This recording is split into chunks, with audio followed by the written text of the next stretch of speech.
Subscribe to our channel and press the bell icon for the latest updates. ఆదివారం విశాఖలో ఆస్ట్రేలియాతో జరిగిన తొలి టీ20లో భారత్ 3 వికెట్ల తేడాతో ఓడిపోయింది. ఈ విజయంతో ఆస్ట్రేలియా భారత పర్యటనకు ఘనంగా ఆరంభించింది.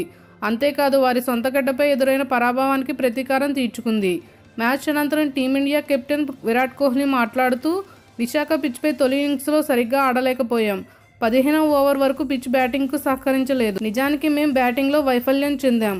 టీ20లో తక్కువ స్కోర్ చేసి గెలవలేం. మా బౌలర్ల ప్రదర్శన బాగుంది. బుమ్రా తన బౌలింగ్తో అద్భుతం చేశాడు. మధ్య ఓవర్లో మయాంక్ కూడా బాగా బౌలింగ్ చేశాడని విరాట్ తెలిపారు. ప్రపంచ కప్ సన్నాహకంలో భాగంగా లోకేష్ రాహుల్, రిషబ్ పంత్లకు అవకాశం ఇచ్చాం. రాహుల్ అద్భుతంగా ఆడాడు. ఇద్దరం కలిసి మంచి భాగస్వామ్యం కూడా నెలకొల్పాం. ఈ పిచ్పై 150 పరుగులు చేస్తుంటే ఖచ్చితంగా గెలిచేవాళ్ళం. ఆసీస్ ఈ విజయానికి అర్హులు అని కోహ్లీ చెప్పుకొచ్చారు. మరిన్ని అప్డేట్స్ కోసం మన ఛానల్ని సబ్స్క్రైబ్ చేయండి.